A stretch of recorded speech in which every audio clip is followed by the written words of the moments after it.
ہمت مرداں مدد خدا۔ جب بندہ ہمت کرتا ہے تو اللہ تعالیٰ مدد کرتا ہے، بغیر ہمت کیے اللہ کی مدد نہیں ملتی۔ کسی بھی سٹیج میں آپ چلے جائیں، پڑھ رہے ہیں، کام کر رہے ہیں، کوئی بھی آپ کا مشن ہے، جد و جہد ہے، آپ کی کسی بھی مشن میں آپ کا جد و جہد کرنا، آپ کی موومنٹ کرنا، آپ کا حرکت کرنا، پھر اللہ تعالیٰ کی مدد آپ کے ساتھ ہوگی، ورنہ نہیں۔ وہ کہاوت ہے، ایک حکایت ہے کہ لومڑی اپاہج، جنگل میں اپاہج لومڑی تھی، اس کو شیر آ کے کھانا کھلاتا۔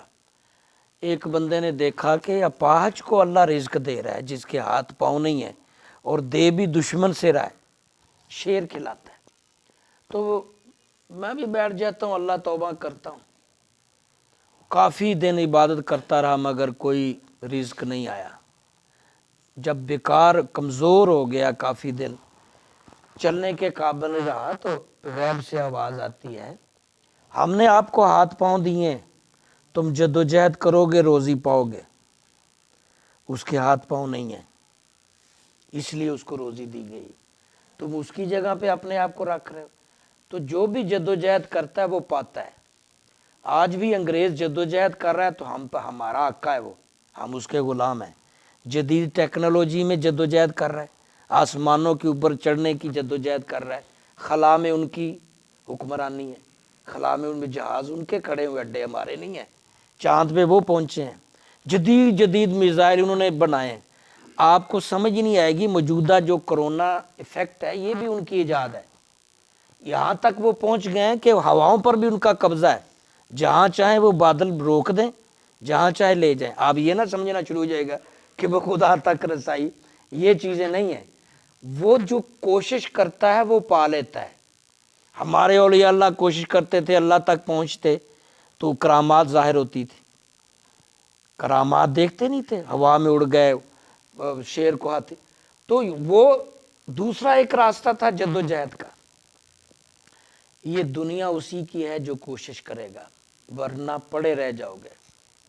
طالبان نے 20 سال کوشش کی تو ملک لے لیا، نہ چھوڑ دیتے تو بس چھوڑ گئے تھے۔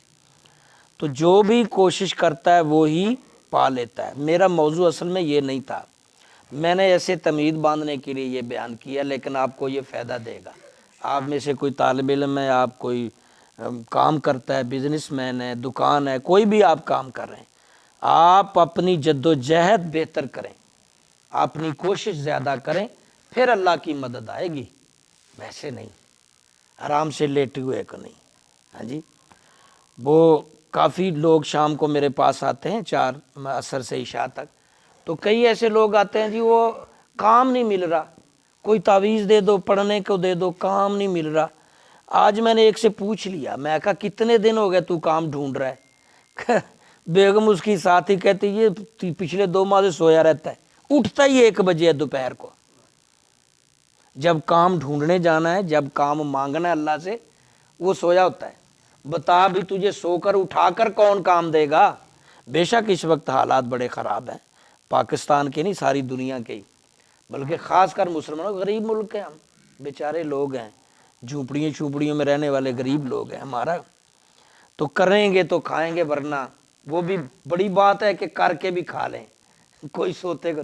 میں نے اسے بھی لکھ کے دیا، میں کہا بھائی تیرا تویز یہ ہے کہ تو نے صبح فجر کی نماز پڑھنی ہے جماعت کے ساتھ، اس کے بعد یہ پڑھائی کرنی ہے اور ڈھونڈنے جانی روزی۔ میں نے کہا ہفتے کے اندر اندر روزی نہیں ملے گی تو میں تمہیں روزی دوں گا۔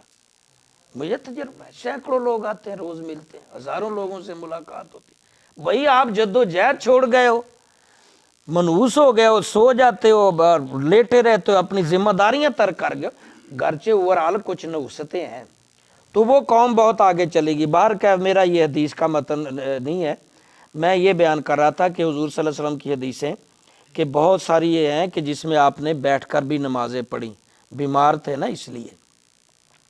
لیکن پھر بھی کیا کہتے ہیں، عبداللہ بن عمر بیان کرتے ہیں کہ رسول اللہ صلی اللہ علیہ وسلم میرے پاس سے گزرے تو وہ بیٹھ کر نماز پڑھ رہے تھے۔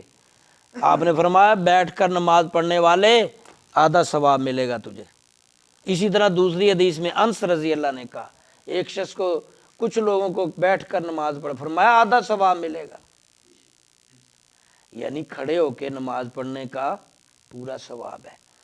یہ پیچھے جو حدیثیں پچھلا پورا ہفتہ جو آپ نے سنی ہے نا 2 ہفتے، اس میں تھی بیمار بندے کی نماز۔ میں نے کہا کہیں تم بھی بیٹھنا شروع کر دینا، تھوڑی سی بات ہوتی ہے تو کرسی ڈھونڈتے ہیں، تھوڑی تھوڑی بیماری ہوا ہے کرسی ڈھونڈتے ہیں۔ اور یار ہمت کرتے رہو گے تو اللہ مدد کرے گا، چھوٹی چھوٹی بات پہ کرسی ڈھونڈ کے نماز نہ پڑھو۔ ہاں جی، کوشش کرو کہ نیچے ہی بیٹھ جاؤ۔ اگر کوئی بہت زیادہ مسئلہ ہے تو بیٹھ کے پڑھ لو عاجزی ان کی ساری۔ ہاں کچھ جگہ پہ بیماری ہوتی ہے کوئی جس میں کرسی کی ضرورت پڑتی ہے، وہ ڈاکٹر اگر کہہ دیں تو مجبوری ہوتی ہے یا بیماری بڑھنے کا خدشہ